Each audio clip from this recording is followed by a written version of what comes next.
भोड्काबाट हिँड्दा 150 लिनु त अब यहाँबाट हिँड्दा 50 रुपियाँ लान्छ दिदी डर लाग्दो रहन्छ डर लाग्छ कि भन्ने भएको थियो फलाटेबाट भटकुवा जोड्ने यो झोलुङ्गी पुल करिब करिब निर्माण सम्पन्न हुने लागेको छ केही कामहरू अझै पनि बाँकी छ यद्यपि यो प्रयोग गर्न चाहिँ थालिसकेका छन् स्थानीयहरूले यसमा चाहिँ आउने हेर्ने अनि त्यसपछि यो पुल प्रयोग गरेर आफ्नो गन्तव्यमा पुग्ने चाहिँ काम सुरु भइसकेको छ पर पनि तपाईँले देख्नु भएको छ केही स्थानीयहरू त्यहाँ हुनुहुन्छ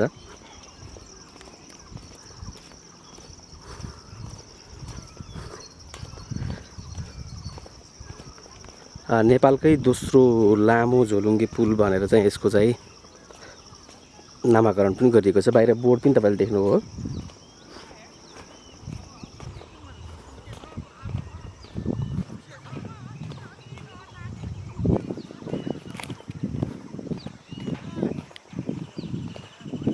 स्थानीयहरू आउनु भएको छ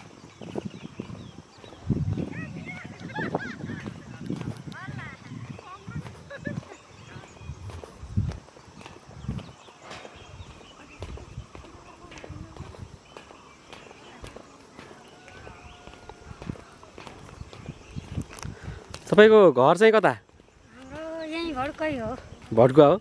ए अनि यो पुलमा चाहिँ हिजो अस्ति पनि हिँड्नु भयो कि आज पहिलोपटक म पहिलोपटक हो अब यहाँहरू हिजो अस्ति पनि आउनु भयो ए अनि कस्तो लाग्यो त यो पुल भनेपछि यो राम्रो लाग्यो ठिकै हुन्छ डर लाग्दो रहेछ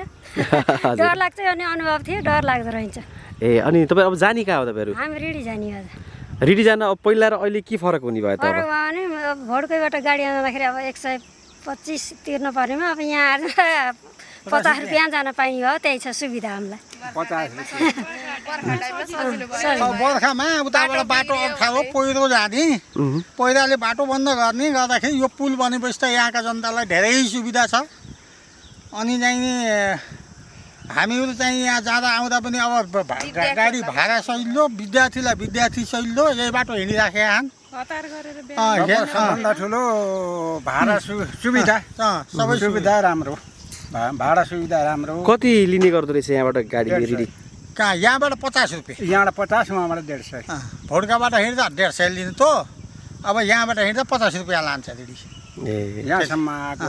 पैसा लागेन के अरे यहाँबाट उतातिर त्यहाँ बाटा यति हिँड्नु पर्यो भन्ने कुरा भयो एउटा होइन अनि तपाईँहरूलाई कस्तो लागिरहेछ हामीलाई एकदम राम्रो लाग्यो अनि आज तपाईँहरू कहाँ जाने हजुर रेडीसम्म रिडीसम्म अनि आज पहिलोपटक हिँड्नुभयो कि पहिलोपटक सुविधा छ जे होस् बर्खाको टाइममा पानी पर्दाखेरि चाहिँ यो बाटो कच्ची रोड छ के अनि गाह्रो छ यता आउँदाखेरि चाहिँ सुविधा हुने भयो अनि तपाईँले कस्तो तपाईँ पहिलोपटक हो नै होइन हामी त अस्ति पनि आएर गएको ठिकै छ उताबाट बाटो बन्द छ यताबाट हिँड्न पाउँदा अलिक सजिलो अहिले बन्द छ उता हजुर बन्द छ पहिरो गएर कहिलेदेखि 3-4 दिन भयो ए यो गाउँभरिको सबै यही बाटो हिँड्नुहुन्छ नै यताबाट फलाटेको बाटो घुमेर पनि हिँड्नु कोही गाडीमा हुनुहुन्छ कोही गाडीमा कोही हिँडेर हिँड्नु सजिलो हुन्छ हामीलाई यो अनुभव लिनको लागि पनि आज यताबाट अनि आज चाहिँ फेरि यो यही पुल प्रयोग गरेर हिँड्ने कि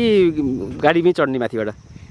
यस्तो हुन्छ कि अब हाम्रो चाहिँ भोड्कादेखि रिडीदेखि भोड्का सामान ल्याउनु पर्यो भने चाहिँ गाडीमै आउनु पर्यो त्यसको लागि भए पनि गाडी त प्रयोग त गर्नु पर्यो नि त्यस सामान भएन रित्ते आउने जाने गर्न त पुल नै सजिलो छिटो छरितो सस्तो समयमै घर आउन पाइयो ढिला ढिला गए पनि केही भएन हटारेर हिँड्न परेन हुन्छ धन्यवाद हस् आदरणीय श्रोता एवं दर्शकवृन्द यो हामी चाहिँ रुरु क्षेत्र गाउँपालिकाको अलि नवनिर्मित पुलमा चाहिँ छौँ यहाँबाट पर देखिएको चाहिँ त्यो रेडी बजार